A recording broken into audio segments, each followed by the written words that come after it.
ใหญ่รู้ตัวนี้ปึ๊บโอ้ตัวนี้ใหญ่ได้อุ้ยตายปัก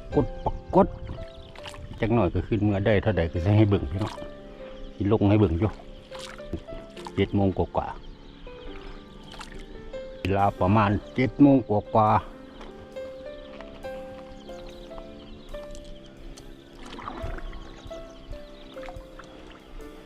เอานี่แหละเฮา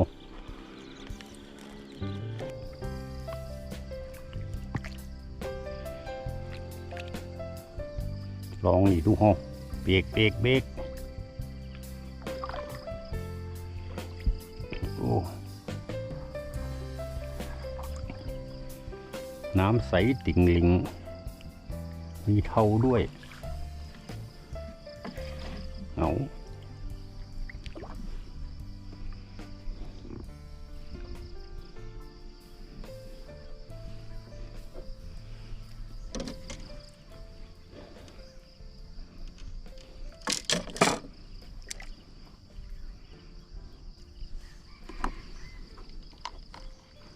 เสียงไก่ป่า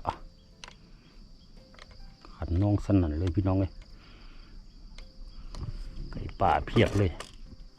มึงไปกินมัน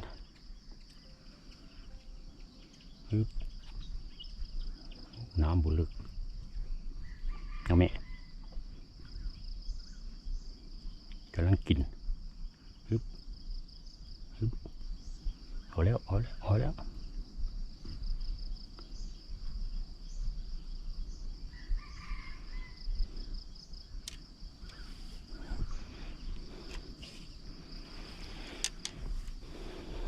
ไหม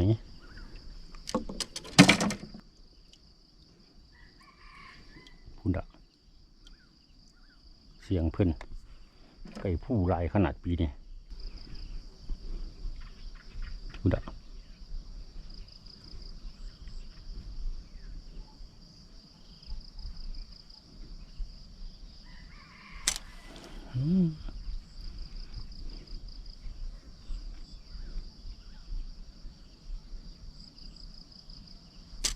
นั่นกระแยงพี่น้องกระแยง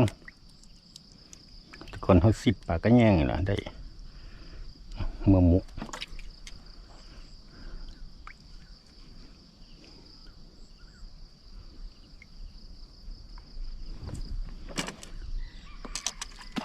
โอ้ปลาสูดนะนี่เอาแม่แง่งหลายอยู่เนี่ยก็เหนียวกุ้งอยู่ดึงเอา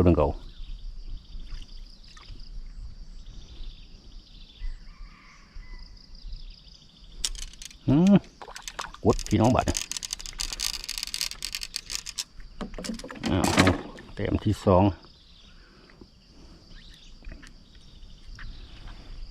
สวยอยู่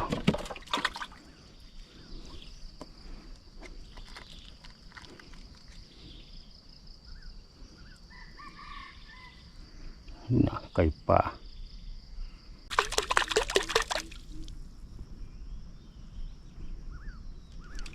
อุ๊บกดป่องเราไปแกงใส่น้ำส้ม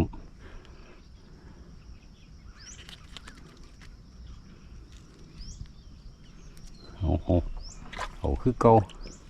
ตรงนี้ปลาอึดต้องได้แกงแน่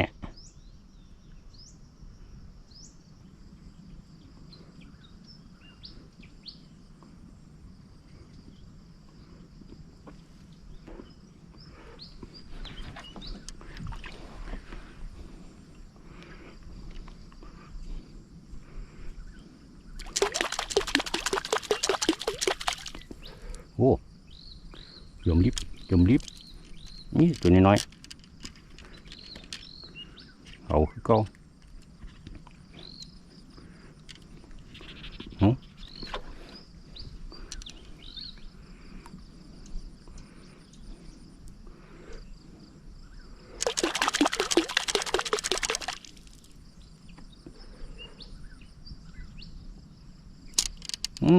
รุ่นนี้เวิร์ด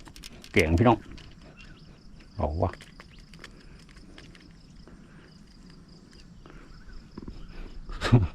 สมนิ้วมือสมตัวใหญ่ลงวัง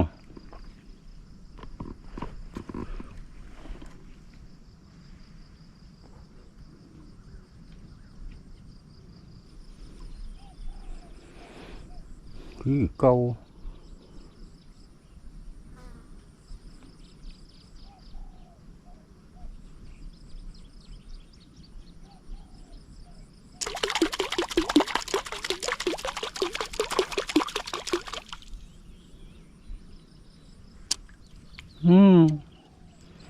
ตัวน้อยลงกระแยงเอาแกงปลาลูกคอกก็ยังกินเนาะได้มาแล้วกินปลาหนังบ้าง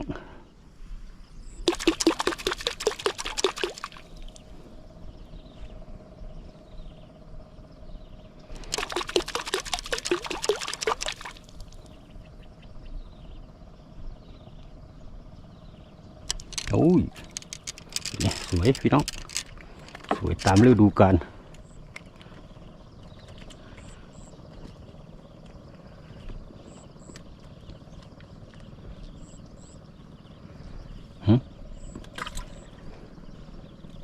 ได้แกงแล้วฮะ2 ลำเฮ้ยคิดเพื่อนเบนแม่ดีลีเอาแม่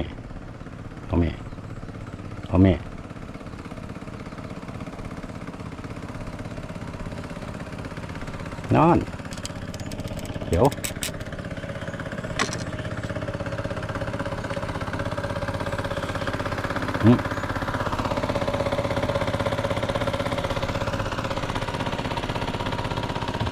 พ่อใหญ่เบน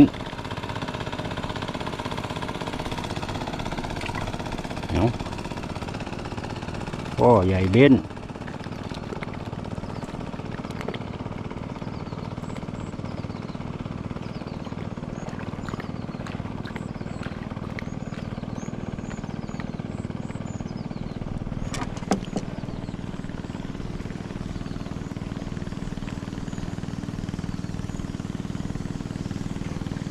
เรือมาผ่าเรือหางยาวมาผ่าอุ้ยรุดกระยากดู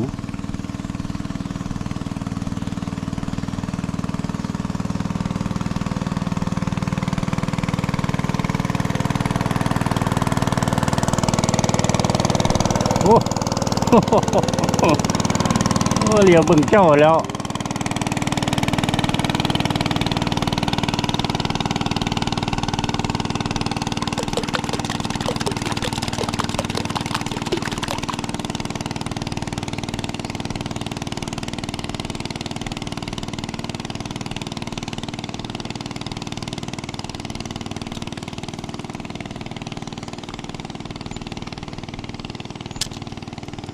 ตัวน้อยหลายพี่น้องกินบุถึงเบ็ด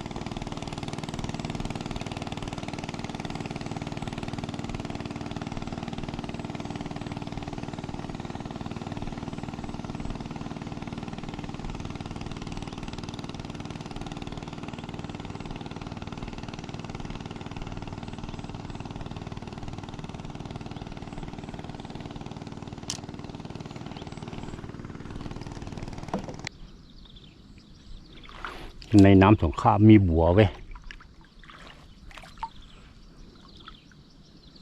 บัวพี่น้องบัวแดงยางดีปากกาได้นี่อยู่นี่เพียบได้นี่ลงยังกันนะลงยังน้ำบุญลึกเมื่อแล้วคลิปสั้นๆพี่น้องน้ำสงครามทุกปรากฏบ่ค่อยกินก็บ่จัด ตัวน้อยๆแต่ก็พอได้แกงเนาะแกงได้คือเก่า2 ปาก 3 ปากลองกันนะสุดท้าย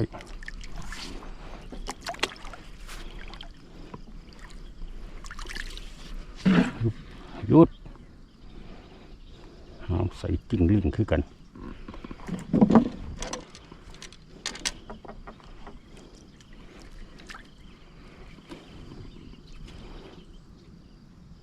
ปากกาบนนี่แหละปากกาช่วงนี้เดี๋ยวเหงื่อกุ้งมานำฮึบ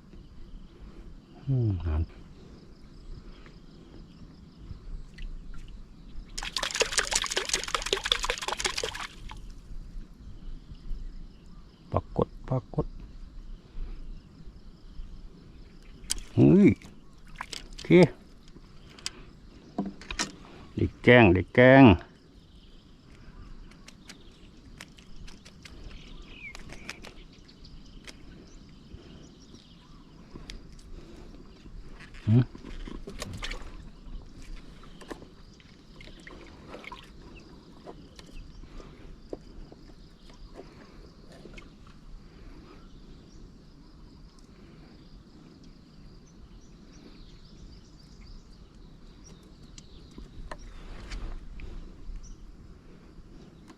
เอาอีก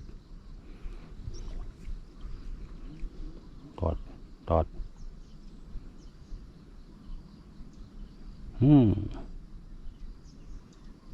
นอนได้แกงเฮาหม้อใหญ่เลย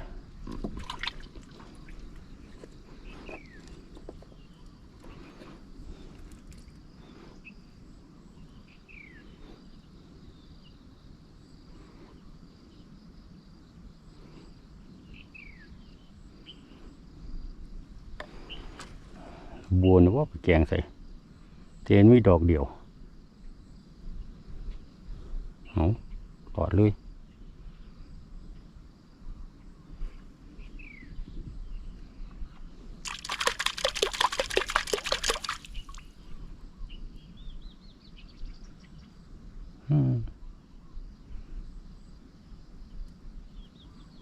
เอาอุ้ยใหญ่ยุดตัวนี้ขี้พี่น้องใส่ได้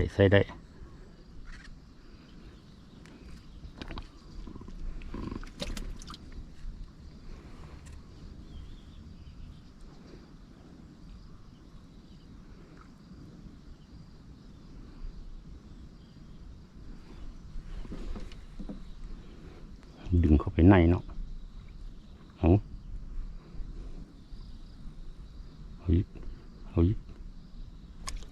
อุ้ยสมควรโอ้ขาแยงใหญ่แยงพันทุ่งแซ่บด้วยนี่แซ่บน้องแซ่บรุ่นนี่ใหญ่กว่านี้ก็มีป่านี่ต่อดีโอ้ปรากฏ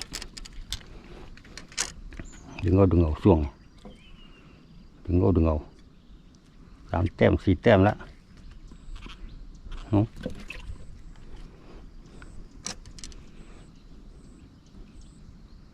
ต่อเนื่องเอาติดสื่อปากกาพี่น้องโอ้นี่ปากกากุ้งสิบดีวะปล่อยมัน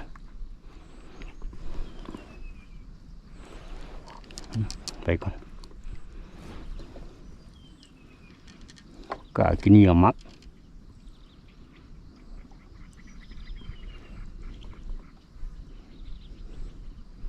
ต่อดีปึ๊บโอ้ตัวนี้ใหญ่ได้อุ้ยตายออกมาปึ๊บโอ้ใหญ่พี่น้องตัวนี้ วยเลย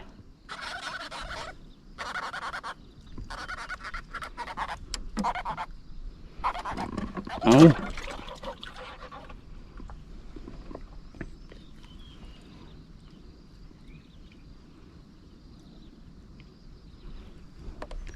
มันอยู่ในนี่เนาะ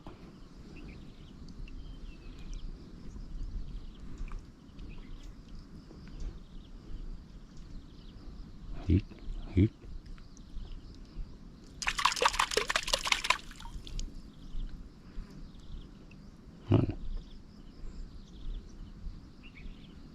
นั่นโอ้บุติดบุตร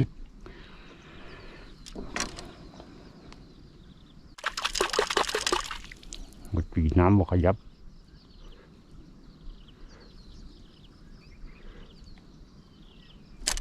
นั่นกระแยงกันทุ่งคือเก่า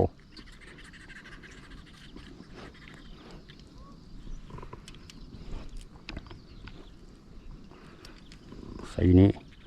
แกงน่าจะยังแต่ขยง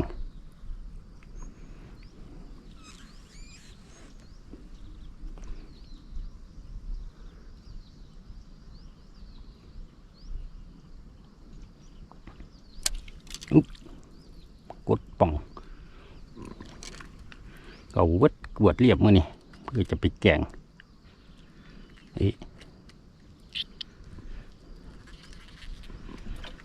กวดเรียบพี่น้อง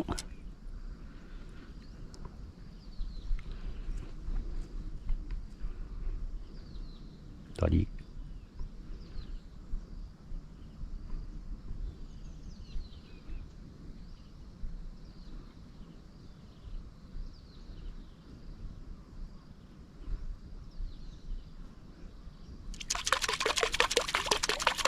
ข้าวหอมนี่เหยอะก็ได้หลายตัวแล้วสุดนี่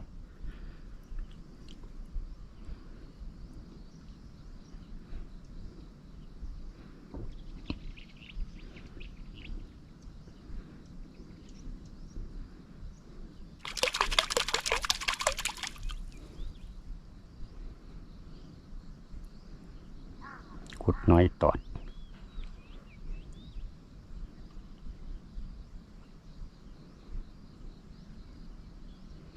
ไปเฮ้า